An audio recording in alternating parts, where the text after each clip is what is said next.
ඔයා මේ ලෝකේ වැඩියෙන්ම ආදරය කරපු කෙනා අද ඔයා ළඟ මේ මොහොතේ නැත්තම් මේ පුංචි කතාව ඔයාට.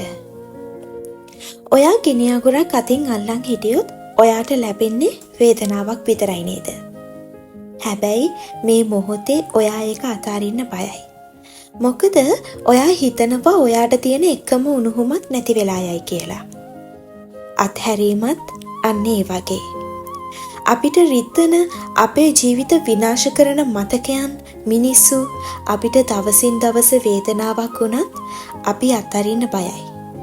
මොකද ඔයා හිතනවා ඒ අතීතේ නැතුව අනාගතයක් නෑ කියලා. ඔයත් එහෙමද?